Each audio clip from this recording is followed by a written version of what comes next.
آج کی اس press brief میں ہم بنیادی طور پر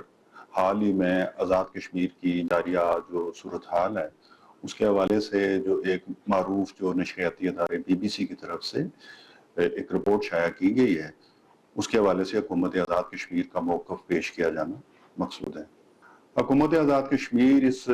معروف عالمی نشریاتی ادارے BBC کی طرف سے گزشتہ روز آزاد کشمیر کی جو موجودہ صورتحال ہے اس کے حوالے سے جاری کی گئی رپورٹ کو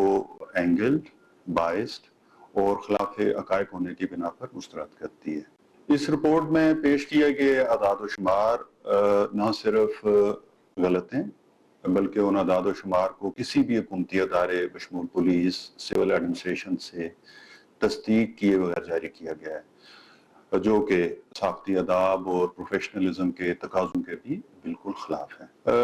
کالعدم جوائنٹ عوامی ایکشن کمیٹی کی طرف سے راولاکور اور اس کے مضافات میں مورخہ 27 تا 31 جولائی کو جو واقعات ان کی طرف سے ہوئے اور اس کے حوالے سے جو الزامات لگائے گئے ہیں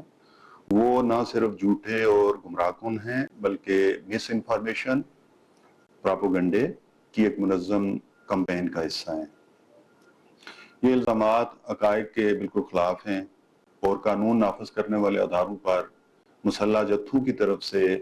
منظم مہم جوئی کے ذریعے امن عامہ اور ریاستی ریٹ کو ختم کرنے کی کوشش کا حصہ ہیں۔ کالعدم عوامی ایکشن کمیٹی جیک کی طرف سے حال ہی میں کی گئی مسلح کارروائیوں میں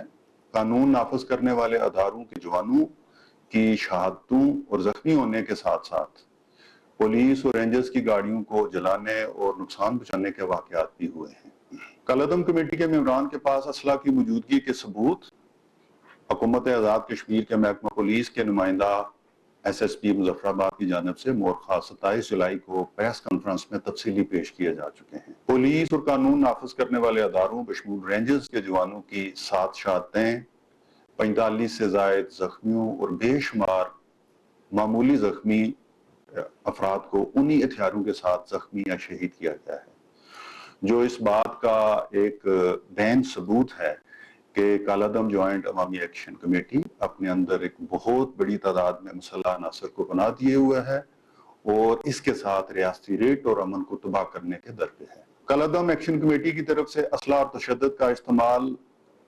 کوئی ایک ریسنٹ یا حالیہ سرگرمی نہیں ہے بلکہ ماضی کے نمایاں رہا ہے۔ سال 2025 میں اسی تنظیم کے تشدد سے قانون نافذ کرنے والے اداروں کے 3 اہلکاروں کی شہادتیں ہوئیں جبکہ 52 سے زائد شدید زخمی ہوئے اور 350 سے زائد معمولی زخمی ہوئے۔ اسی طرح سال 2024 میں اس تنظیم کی خلاف قانون سرگرمیوں کے نتیجے میں ایک سیکیورٹی اہلکار کی شہادت اور 60 کے قریب شدید زخمی ہوئے تھے۔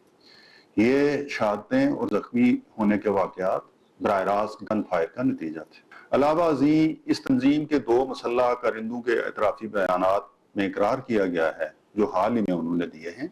کہ انہیں رینجرز کے ایک اہلکار کو مارنے کے عوض 1 کروڑ روپے بطور انعام دیا جانا مقرر کیا گیا تھا، جس سے اس تنظیم کی مالی معاونت کے ذرائع کے حوالے سے تشویشناک سوالات جنم لیتے ہیں۔ اس کالعدم تنظیم کے پاس جدید اسلحہ کی موجودگی کے شواہد حکومت آزاد کشمیر کے اداروں کی طرف سے ویڈیوز اور پریس ریلیزز میں جاری کیے جا چکے ہیں۔ BBC کو اپنی رپورٹ میں کم از کم ان مصدقہ ثبوتوں کو ملحوظ خاطر رکھتے ہوئے حقائق پر مبنی رپورٹ جاری کرنی چاہیے تھی۔ یہاں یہ بھی گزارش کی جانی ضروری ہے کہ حکومت آزاد کشمیر کے سیکیورٹی اداروں نے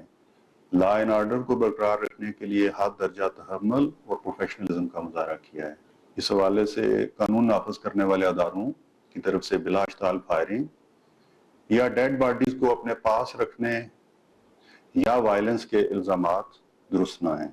حکومت آزاد کشمیر کے اداروں کے پاس اس وقت کوئی ڈیڈ باڈی موجود نہ ہے۔ کالعدم تنظیم سے منسلک سوشل میڈیا پلیٹ فارمز پر اس حوالے سے کیا جانے والا پراپوگنڈا گمراہ کن اور صورتحال کو مزید سنگین بنانے کی منظم کوششوں کا حصہ ہے۔ اس کالعدم تنظیم کی جانب سے راستوں کی بندش،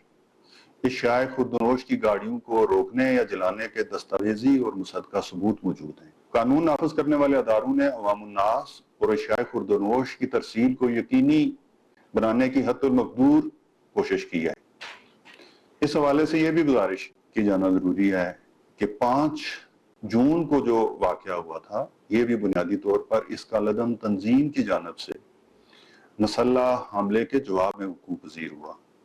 اور اس مسلح تصادم کے نتیجے میں ہی اس تنظیم کو کالعدم قرار دیا گیا تھا۔ انہی عقائد کے پیش نظر اس تنظیم کو حکومت آزاد کشمیر نے اینٹی ٹیررزم ایکٹ کے تحت کالعدم قرار دیا ہے تاکہ لا اینڈ آرڈر اور ریاست کی صورتحال اور ریاست کی ریٹ کو برقرار رکھتے ہوئے عوام الناس کو محفوظ بنایا جا سکے، کیونکہ کسی بھی تنظیم یا فرد کو ریاست اور قانون سے بالاتر نہیں قرار دیا جا سکتا۔ اس حوالے سے حکومت آزاد کشمیر کا سرکاری موقف اور اعداد و شمار محکمہ پولیس آزاد کشمیر کے ایکس اکاؤنٹ پر دستیاب ہے۔